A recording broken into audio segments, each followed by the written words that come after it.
Bienvenidos, señores y señores, to another episode of the Bleed Lows Podcast. This episode of the Bleed Lows Podcast is brought to you by BetOnline. BetOnline is your number one source for all your betting needs. Get the latest odds and lines and the latest matchup reports. BetOnline is your sports intel headquarters. This season, we have you covered for all your insider sports wagering needs, from Major League Baseball to UFC and boxing. It's the fastest and easiest way to get your betting info, including live betting options, and your favorite casino and card games are available to play right from your home.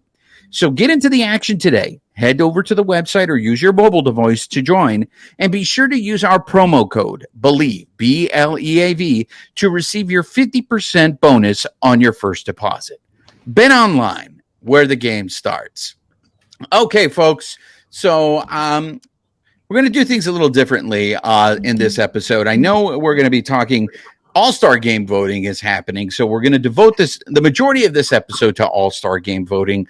But, gente, I just want to acknowledge something. I know that this past weekend against the Gigantes, the hated ones, was rough, and we don't want to talk about it. We don't want to acknowledge it. But I have a couple of questions for you, Babyface, that I want to see if you're seeing the same thing or if you're hearing the same thing I'm hearing. Yes, it sucked. The Dodgers got swept by the Gigantes over the weekend, and it wasn't even close. The Dodgers got their, the Friday game was close.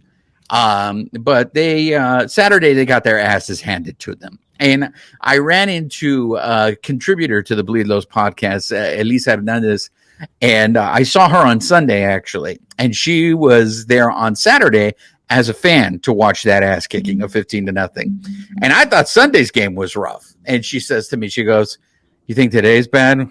You should have been here yesterday." So I can't imagine what that 15-0 ass kicking must have felt like in the stands.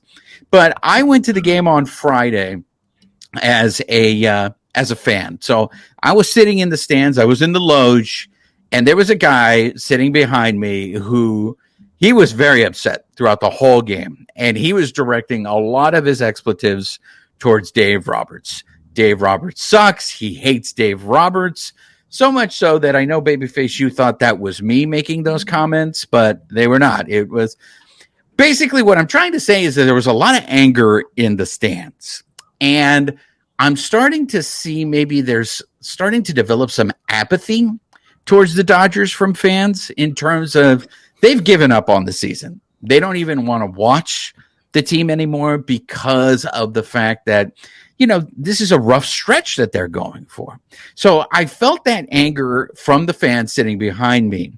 But on Sunday, when I was covering the game, I don't know if you noticed this, Babyface, but one of the Giants, I believe it was Schmidt, he got hit, and the trainer came out to check on him. And it took a little bit of a long time. It took longer than normally when the trainer comes out. And then the Dodger fans started booing. And I'm just sitting there going, "Oh, that's a bad look, man. I mean, look, this guy could be injured. You don't want to rush anything. They want to make sure that this guy's okay."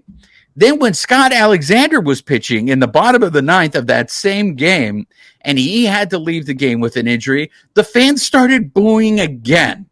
So my question to you, Babyface, do you feel this anger, this negative cloud that is surrounding the Dodgers right now from their fans?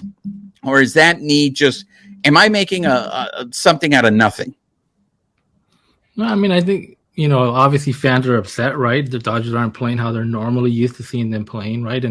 And I get that baseball, you win, you lose, right? And you don't want to have the extended losses, right? You want to stay on the winning side, but it's going to happen, right? And unfortunately, it does happen. And when you're going through it, it really sucks because for me, it seems like when Dodgers are going through it and I'm looking through Twitter and like, "Hey, Shohei Ohtani home run. Hey, the Marlins, have a 400 hitter." Hey, like everybody is like in baseball, like something great's going on, but like freaking for the Dodgers, like nothing, man, nothing. It's like, that's just how it seems. And I get it. Fans are going to be pissed. Like I said, they're not used to the Dodgers playing like this, right? For the last, especially going back 4 or 5 seasons, Dodgers have, constantly been up 100 wins. And, that's the type of team that we expect as fans. And like I said, the only thing that you got to put in perspective is like pretty much everybody's going to go through this, right? There's going to be those highs and those lows, and they should be able to snap out of it and continue to start winning more games down the road. And they're still in a playoff spot as we record this. They're still in a playoff spot. So, and then, like we said, that is the goal, right? Get into the playoffs. Like I said, they don't have to win the division as long as they get into the playoffs and see what happens. Like, yes, obviously they might bow out first round with the team that they got going right now. But, I mean, I don't think this team that we see right now, if they get into the playoffs, is not going to be the same team that you see in October. So did you hear the booing on Sunday for the Giants' injured players? I didn't hear it, no. Oh, okay.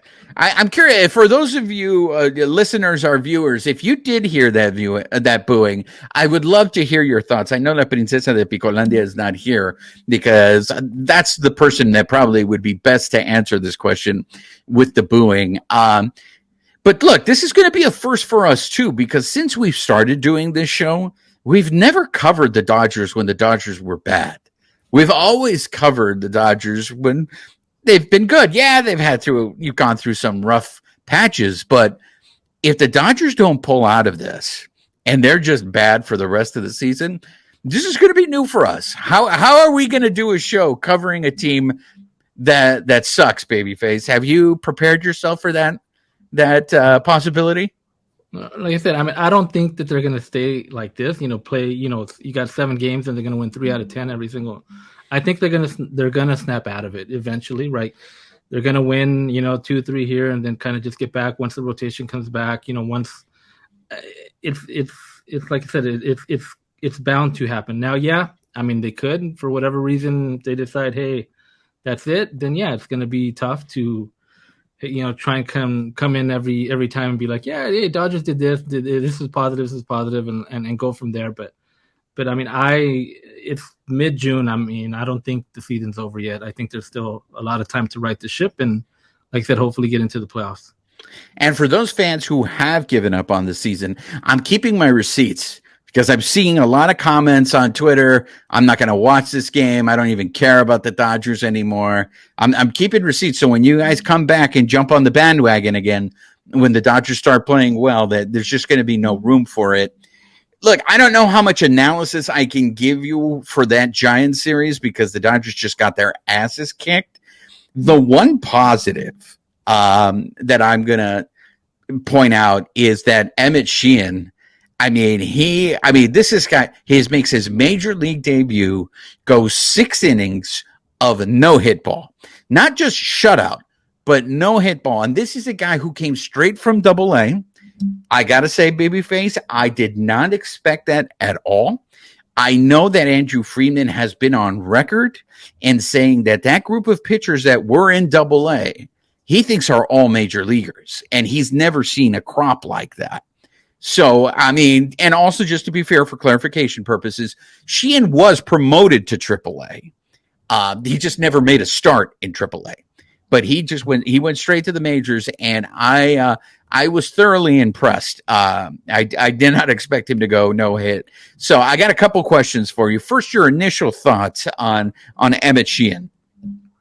So have we found, is he related to Jerry Royce or is he his son? Right.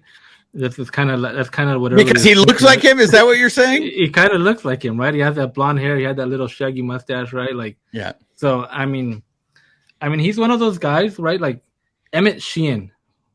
What the heck's Emmet Sheehan, right? Like you're hearing about was Gavin Stone and Bobby Miller, right? And then then we started hearing Landon Knack, right? He's in AAA now, and then Emmet Sheehan suddenly bursts onto the scene and makes his MLB debut and goes 6 no-hit innings.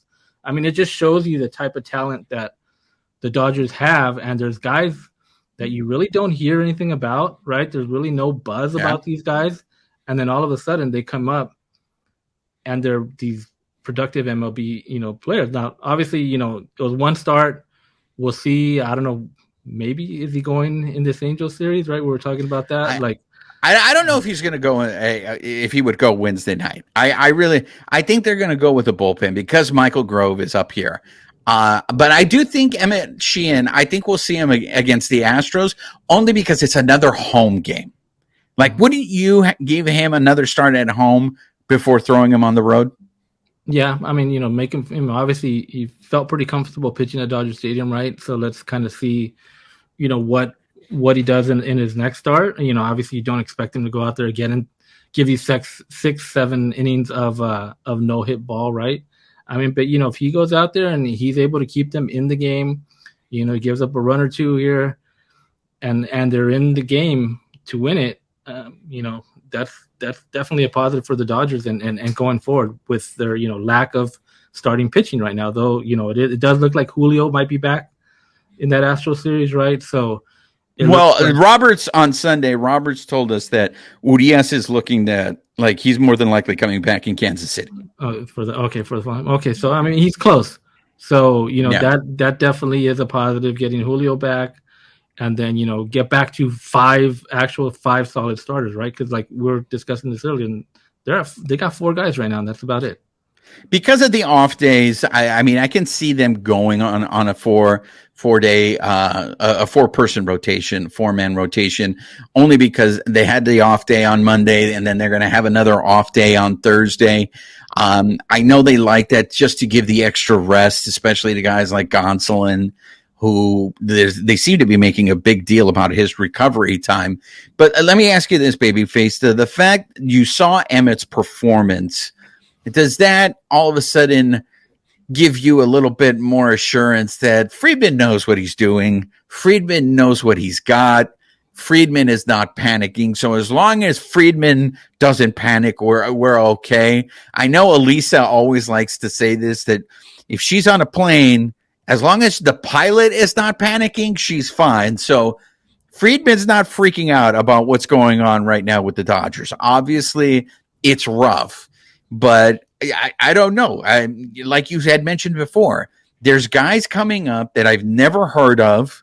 And that's the thing, is like we don't watch the minor league games. We don't know what these guys can do. But obviously, Friedman and them, they know what they got. So do you feel better now that even if things don't right themselves this year, and it's because of the injuries, maybe if the injuries just end up being too much to overcome, the future's going to be okay because we got guys in the minor league system, at least on the pitching side, that look like they're going to be okay.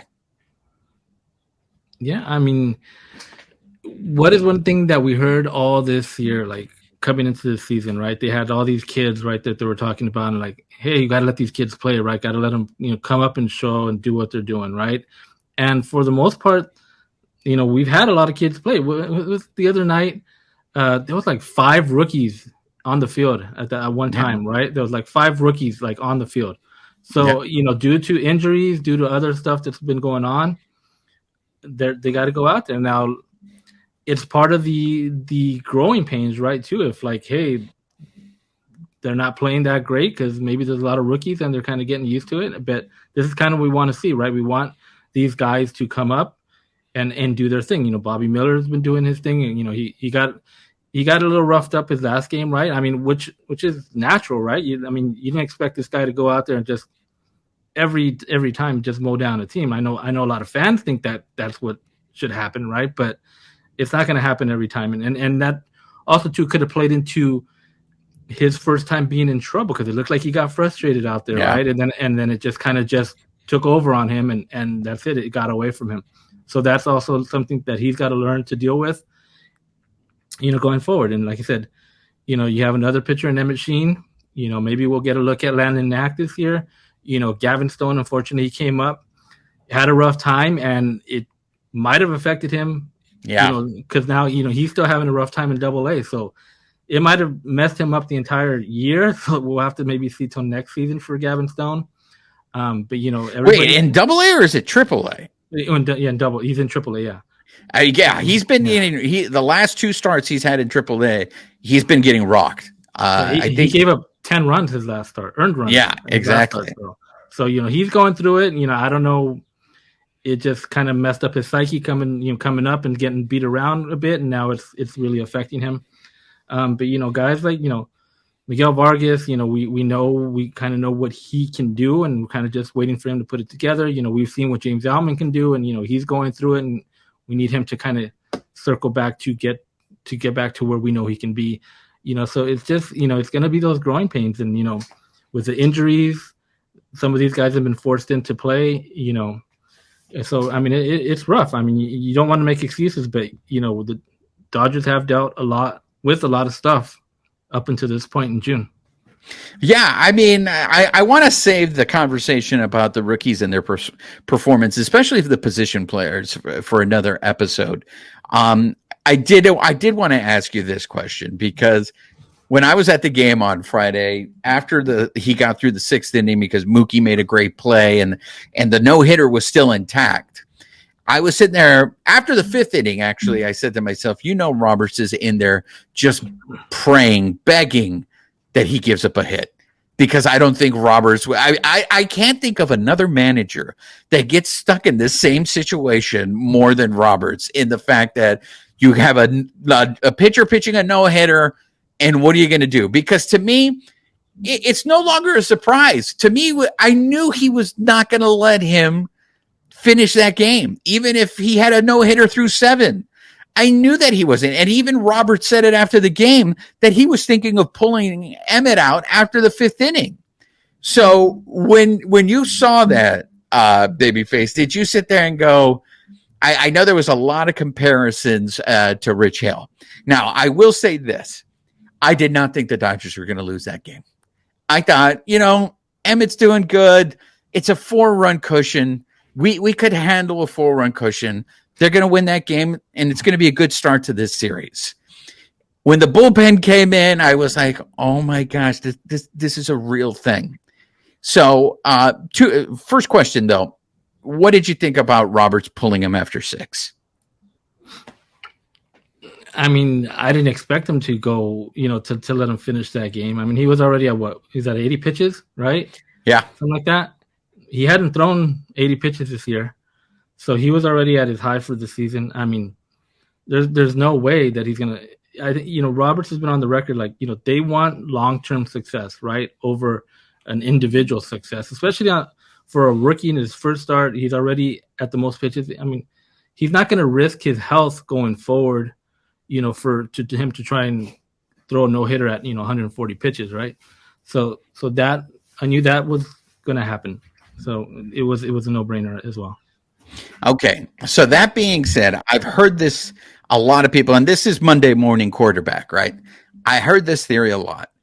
Okay, yes, we all know he wasn't going to let him finish the game, but why not let him go start the 7th inning and see how far he could go in that inning? Because with the bullpen struggling as it is, if you can limit the number of innings in that bullpen, it improves your chances of winning, especially the way the bullpen is pitching now. So it's like you let him start the 7th inning. If he gives up a hit, you pull him. If he gives up a walk, you pull him. The first sign of trouble, you pull him. But if he can get you an out in the 7th, if he can steal you 2 outs in the 7th, were you not in a better place? Or did you think it doesn't matter? The bullpen is the bullpen, and they were going to blow that game anyways? I mean, I think it goes back to at his pitch count. He hadn't been there before, so why is he going to let him to continually go out there to extend that? I think that's the reason, right? They're trying to protect him.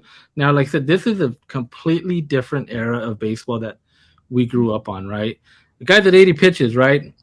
Like back in, who cares, right? 80 pitches, yeah. That's nothing, right? Like that's our thinking, and that's a lot of fans that listen to this podcast. That's their thinking, but this is a new era of baseball that they don't do things like that anymore. If he hadn't pitched 80, if he hadn't gone 80 pitches in a game this year, it's his high, they're going to pull him. They want to conserve him, make sure there's no injury down the road. And, like I said, it's unfortunate, but that is the game today. And that is probably the reason why he didn't let him go. Like he said, he wanted to pull him the previous inning, right? Because of his count. So, that's probably my answer for why he wouldn't let him continue. And that was basically the end of the good for the Dodgers this weekend. This past weekend, when the bullpen gave up, who gave up that home run? It's Gratterall, right? Yeah, Brusdar, and gave up the 2-run home run. And wasn't just in one of our last episodes that everybody was like, why didn't Brewstar come into that other game, right? The previous game, right? Because when who gave up that other home run in that game? I get confused now with all these home runs these guys give up. In which game? The game last week, Almonte, the game that Almonte gave up the home run, right? And and Evan Phillips gave up a walk-off too. So, I mean, it doesn't matter right now. The way this bullpen is going, it doesn't matter. I mean, the thing is Brewstar was your highest leverage reliever that was available that game because we found out later. I mean, we knew going into that game, Evan Phillips wasn't going to be available and Shelby Miller wasn't going to be available. And those are the guys right now that you probably have the most faith in terms of the bullpen. So the problem is after Brewstar gives up that 2-run home run in the 7th, now who are you going to get to finish the 8th and the 9th? That's the reason when I keep hearing this theory of let Emmet go out there in the 7th and see if he can, because at that point, as they like to say, you're counting outs. You needed 9 outs. So if Emmet could get you 1 more out, 2 more outs, just to limit the number of outs that your bullpen, which is struggling, has to get you. I kind of see where they're going, but at the same time, this is a kid, like you had mentioned, he had never thrown that many pitches, and the Dodgers are always conservative with their pitchers. But eventually, sooner or later, they're going to have to start stretching these guys out because they've asked Dave Roberts about Bobby Miller. Is Bobby Miller a guy that can do 100 pitches? And they said yes. So eventually, they got to let these guys start going longer. Yeah, I was just gonna say, you were saying let him go one if anybody gets on. I was just gonna say, okay, yeah. What if they let him go out there? One guy gets on, then the next guy hits a home run off of him, right? Yeah. Then it's back to why didn't he pull him, right? Like it's the same thing. It's like I said, we're always gonna react to something that's already happened before it's actually in that situation, right? And to be in that situation and to actually do it and get it right, when you get it right, hey, great. When you get it wrong, this guy sucks, right? Well, you know what? I think you have an argument there with what you're saying. But then the other argument is because they were starting to hit him hard, I think, but it was right at people. People were making the plays. Like the play that Mookie made, that ball was hit hard. And then there was another ball that was hit hard, but it was right at somebody. So I think they were starting to get to him. Right. So I totally understand when you see that. All right, let's get him out of there. Right. But at the same time, there's always that other argument. The guy was pitching a no-hitter. They didn't get a hit. So why not let him go until he gives up that hit? So, but you're right. In the end, it comes down to this. If the Dodgers win the game, it's a non-issue. It's the fact that right now, everything that can go wrong is going wrong for the Dodgers. And we found out Bobby Miller is human. I think you were spot on in what you said. I think it got to him mentally in that inning, and it just snowballed. And it was just, it was rough at that point. Go ahead. Real quick on that thing on Emmet. And I get it, because I guess the frustration even comes more from, like, as soon as Brewstar came in, the first guy got on, right? Yeah, exactly. The very first guy, and I think the next guy hit the home run, right? Yeah. So that's where I guess if it would have happened maybe in the 8th and 9th, yeah, you'd still be pissed at the bullpen, but it was like, just took this guy out, and then the next guy, like, gives it up, right? Exactly. Exactly. So, I mean, we wanted to touch on the Giants series. I don't want you guys to think that we were ignoring it because the Dodgers got swept and we want to. No, we face up to it. We're dealing with it here, but really, there's not much analysis because the Giants just completely kicked their ass. And really, the only positive was Emmet Sheehan. So I'm very much looking forward to his next start and see what he does. I mean, I'm not expecting him to go another 6 innings of no hit ball. But if he, looks sharp again, he's going to get sent down. He's going to go back down to AAA. But I think, again, that's going to be now a name that's going to be on my radar. That it's like, okay, we got Emmet, and now we'll see next season when we're looking at and that's the other thing. And I'm going to save this for another show, but I'm just putting it out there. The more and more that these young guys start coming up and getting a taste and showing that they can perform, the more and more I'm starting to think Julio is gone. I already thought Julio was going to be gone, but the more and more, because there's only so many spots. There's only so many spots, but we'll save that for another show. Let's get into this All-Star game. Real Go quick, ahead. also though, these guys coming up, you got Emmet, right? You got Ryan Pepiot that's hurt. What's right around the corner? Trade season, right? Yeah. So Dodgers are going to have a lot of extra pitchers, right? You would say, right? You got Michael Grove, Ryan Pepiot, Emmet Sheehan coming up, Landon Knack coming up. So that's 4 guys there. Do you expect all these guys to eventually be on the big league roster? Or I mean, I'm expecting some of these guys may move for other pieces that they may need now. Well, that's a very good question. I know Cody Snavely, Bleed Lows podcast contributor, had said be prepared for there to be more trades of people going out than coming in. I'm just curious if by the time the trade deadline comes and the Dodgers are just, you could see it's just not their year. Do you use those trade chips now? Is this the season that you use them? And when it's just not going to happen. So I'm very curious to see what they do end up doing in terms of, because a lot of people are blocked and it's starting to become a log jam. So we'll see. But I want to switch gears here to the All-Star game voting, because we just recently got another update. And so I want to focus right now on what you guys really care about, and that's the Dodgers. So Freddie Freeman is your leading vote getter for first base. I agree completely that Freddie Freeman needs to be, as you can see the graphic. Thank you, babyface. Freddie Freeman is leading it. Mookie Betts is one of the top vote getters in the National League outfield. Actually, Ronald Acuna has more All-Star votes than Mookie Betts. Acuna is actually leading all National League outfielders. JD Martinez is leading on the DH. Who had that on their bingo card? Who had JD Martinez being the leading candidate for DH in the All-Star game? There's a lot of love for JD. Not pictured on the graphic that we have here, and this is where I want to spend some time, is Will Smith. Will Smith is number 2 right now in National League catchers, right behind the Atlanta Bravos, Sean Murphy. Before we start on this Will Smith campaign, Babyface, can you explain to our listeners and our viewers how this All-Star game voting is working? So what they're doing this year is they're taking the top 2 vote getters. So from each position, right, first, second, third, top 2 vote getters will advance to, I guess, like a final round of voting, and they'll do 6 on the outfielders. So the top 6. So Will Smith, like you mentioned, he is second. So if it ended, I believe it ends on the 22nd. So if he's currently in second, he will advance to like a face-off with Murphy to get your NL starting catcher. But yeah, I mean, so far, I mean, it looks like 3 guys are leading, and then you got a 4th, and I think also Max Muncy is 3rd, I believe. Yes, Mike Muncy is behind Austin Riley of the Bravos.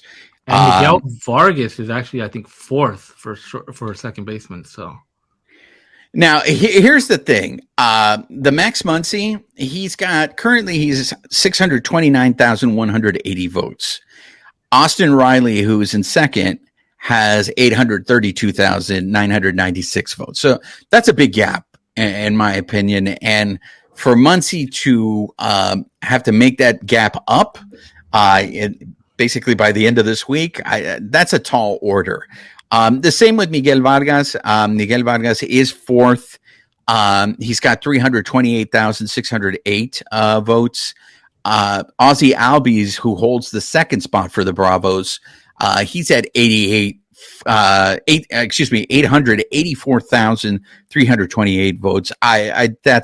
I don't think Miggy, I don't think Muncy are going to catch those second place finishes. But honestly, to tell you the truth, the way the voting is right now, those are, to me, the guys who deserve to be All-Stars. I mean, do you think Max Muncy should be an All-Star? Yeah, I mean that's where it gets tough, right? Because it's the fans voting. I mean, like I said, a lot of those guys that are leading are having good seasons, right? So, Yeah. but I mean, sometimes you will get somebody up there like, why is this guy even up there? Like, this guy's not having a good season, but it's the fan love, right? So, but for the most part, fans are doing the right thing. Like I said, JD Martinez is at DH because he's having a great season, right? So, people not just in Dodgers land, right? Every kind of across the league are seeing that, hey, JD Martinez is having a great season. Let's put some votes in for him. Yeah, and I mean, do you think Miguel Vargas deserves it all? And I'm talking about even not as a starter, but just deserves to be an all-star. Muncy and Vargas. Yeah, I mean, you can't compare to the other guys, right? That are ahead of. I mean, they're not up there with those guys. And I just put if you want to go and vote for any of these guys, Muncy or Vargas, even if you just want to vote your guys in, I put up the address if you're watching, MLB.com/all-star/ballot if you want to go ahead and vote for these guys. I want to talking about Miguel Vargas and second base in the National League. I am so glad that Luis Arias is leading because the guy is having an amazing season. He's still at 400 actually right now, right, Babyface, as we speak, as of the recording of this. Yeah, because I think he had another 5-for-5 night last night, which I think is like his third or fourth of the year, which is crazy. That's the thing that I hate about when the All-Star voting is happening, when someone is clearly having a great season and they're not anywhere close to being voted into the All-Star game. So I am very happy to see that dude is leading the National League at second base and is going to be an All-Star because he deserves it this season. So this is what I want to spend time on, and that's the Will Smith. I know we've had this argument before on this show that at least for me, I just think Will Smith is the best catcher in the National League. However, he is trailing, and he is trailing by a significant number to Sean Murphy of the Bravos. Sean Murphy has 1,320,838 votes, and Will Smith has 836,754 votes. That's a big gap. Now, when I initially see that, I'm just like, how the hell is Sean Murphy ahead of Will Smith in all-star voting for catcher in the National League? I mean, Will Smith, to me, clearly is the best. But let's compare their numbers. Sean Murphy is hitting 287, has 12 home runs, and has 42 RBIs. Will Smith is hitting 293 with 10 home runs and 37 RBIs. So the numbers aren't that different. So is this just a matter that we're not giving Sean Murphy enough credit because we don't see Bravo's games as much and we're just Will Smith homers, Babyface?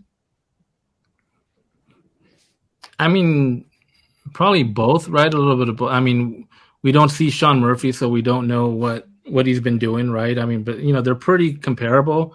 But I think because the talk has always been, who's the best catcher in baseball? Who was it? JT Realmuto, right? And Yeah. then we always said, well, Will Smith is the next guy. He's he's the next guy that's going to come up, and he's going to be that all-star. But then all of a sudden, you get a guy like Sean Murphy who's having a good year as well, right? So it's like, but I mean, either or. I mean, I think both of those guys are going to probably make it, right? Even if they go on to the next round, they're probably still going to be on the All-Star team, right? Because you can't go into the All-Star game with one catcher, right? You're going to have about 2 or 3 guys. So I think they'll, what it is probably going to be is who's going to be your starter. Is it going to be Murphy or is it going to be Will Smith? Yeah, exactly. So, I mean, and that's the bottom line, right? So whether Will Smith gets voted as a starter, he's making the all-star team this year. And that, to me, those guys that we've talked about this show are the guys that deserve to be all-stars in the Dodgers. Is there anyone else on this Dodger team in terms of position players that we have not talked about that you think deserves to be an all-star? I mean, you got Freddie at first, right? Second with Vargas, right? Short. I mean, Rojas is an all-star. I mean, Mookie's in right. So Muncy, right? I mean, everybody else pretty much, the outfield's been, beside right field, just Mookie. So I think, yeah, that's pretty much it. Position players around the diamond. Yeah, so the fans have gotten it right this time, in my opinion, at least when it comes to the Dodgers. Those are the four guys that should be representing the Dodgers in the All-Star game. Mookie, Federico, Will Smith, and JD Martinez. Those guys, I mean, if you look at the ballot overall in the National League, the Bravos fans, they're representing, man. They are voting. They're showing up in the ballots because the Bravos players are almost in the top two at every position. I mean, Sean Murphy is leading in catching. First base, who's in second? Matt Olson of the Bravos. Second base, who's second? Ozzie Albies of the Bravos. Third base, who's second? Austin Riley of the Bravos. Shortstop, who's leading, is Orlando Arcia of the Bravos. I mean, the Bravos are going to basically they may be representing the whole National League. In the outfield, Ronald Acuna is your leading. Actually, he's overall leading the National League in votes. So not just in the outfield position, but overall, he is your leading vote getter. So there is a lot of love from the fans for the Bravos players. Who's leading outfield? I mean, who's leading vote getter in the AL? Is it Shohei Ohtani? And I want to make sure I get in Shohei Ohtani into our podcast because when you mention Shohei Ohtani, things happen for you. I will tell you this. That Acuna has more votes than Shohei. Oh, wow. Acuna has over 2 million votes, and Shohei is just under 2 million. He's at 1,885,144. That the Shohei effect is real. As Babyface and I have discovered from last episode that we did, when we did our preview of the Dodgers versus the Angelitos, just the mention of Shohei, that episode has become very popular. And I don't know if you noticed that we've been labeled as Dodger homers. We're delusional Dodger fans. So and that's kind of funny because we had an Angels beat writer telling us this stuff, right? Like, okay. Yeah, we got blamed for all the comments that Jeff Fletcher was saying about the Angels. We got blamed for that. So that's where we stand with the All-Star. Babyface, real quick, do you miss, and maybe this is just us being old, but I miss actually having the physical ballot and going to the Dodger game and punching out the names. I just don't feel like there's that same level of excitement, or maybe it's because I'm just not a kid anymore. That level of excitement around All-Star voting. Like when I was at the stadium, I don't see that much advertising for All-Star voting. And I'm wondering, the Dodgers are always the biggest box office draw. They always are leading in attendance. So how is it that some of these players like Will Smith, how is it that Will Smith is not leading in their position? Do you think there is a level of excitement for All-Star voting? I don't think the voting, I mean, especially fans like in LA, I don't think it's like you got to go online. You have to physically go to that address and I'll put the address up again, in case anybody wants to go vote, is you have to go there and then go through everything and vote. I mean, I think that can be cumbersome for some people, right, to do that. I mean, I think the only time the Dodgers really get a lot of people to start voting is when they've had those in the past where they've had the runoffs. Like fans there at the stadium, like they're in and they're like really going for it, so the fans probably don't take it as serious as some fans like in Atlanta, right? They're like, hey, they're just voting for other guys and trying to get them in. But a lot of the fans, they don't want to take the time to do that, which might only take them, a minute or two, right, to do. Yeah, I mean, I just remember as a kid just trying to get as many ballots as I could because it was I would do one ballot where I voted for all the Dodgers, and then I would do my real ballot. I would vote for the people who I think really deserve, and just being able to stuff those ballot boxes with my All-Star ballots. And maybe you're right. You've said this before. You got to make it easy for people. If people have to go out of their way to do something, I don't think they'll do it anymore. Yeah, I mean, I don't know if do some type of promotion at the game, right? You come and show me you voted your 5 times, right? And you get a free drink or something, right? I mean, give them some type of incentive while they're there at the game, right? Hey, I voted 5 times. I could go now get something at the information booth, whatever, that I could go and get a free hot dog or something, right? Just give them a little bit of incentive, and I think that might go a long way. Absolutely. Also, what was released are the hats. At least the All-Star, what they're going to be wearing during the Home Run Derby and during the pre-All-Star game events. As you can see on here, this will be the Dodgers hat for the All-Star game. Obviously, they're going with Mariners colors. So the first one, that's the like Home Run Derby Day one, which is in the Dodger blue. Okay. And then the next one that you showed me, that's the one they're actually wearing during the game?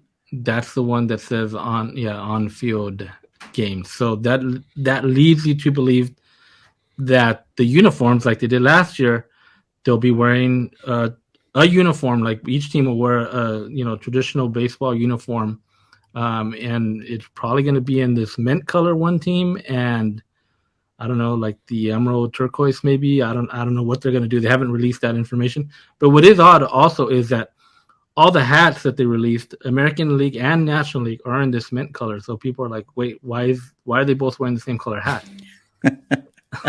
I mean, this is the thing that cracks me up about Major League Baseball. I know you've tweeted this, Babyface. I do miss them wearing their own team's uniforms during the game. Like this? Yes, you're right on cue right there. I do miss when they just wore their own uniform. That being said, I have never bought any of the new All-Star gear that they have. That is this uniform that they have for the All-Star game. I've never bought any of that. I know I have some friends that have. Have you ever purchased any of the All-Star gear? No. Well, I bought, I think, a hat. I think I've done one or two of the hats. That's about it. I mean, but if you're watching us online and you see this graphic of, I think this is like 1979, maybe. I mean, but just look at the beauty. I mean, look at the colorful uniforms. I mean, this is like, you have your Dodgers still in your classic. You have the Pirates in that gold and black uniform. With the stovetop hat. Yeah, the Padres with their old, brown and yellow. The Phillies in their powder blues. Like, I mean, you can't get more classic with that. And for some reason now, even I know some of these are their retro uniforms. Like I know the Phillies, I think, use something like that. It just doesn't look the same to me. When I see that, I'm like, it just doesn't. I don't know what it is. Like it just does not look the same like it did back in the day. It does look the same to me. I didn't like what they did last year with the black and the white. I just felt like I feel like, why are they? Is it the whole point to highlight the players, to highlight, like, if you are a Detroit Tigers fan, you have one guy representing you, right? So wouldn't you want to see? Yeah, wouldn't you want to see your Tigers uniform out there on the field? I feel like Major League Baseball has missed the boat on this. I really wish they would go back to just let them wear their uniforms representing their teams. You can still sell. Obviously, they do good selling this merchandise because they keep doing it. If it wasn't selling, they would stop doing it. So maybe we're just the wrong audience for it. But I don't like this whole everybody's wearing the same uniform.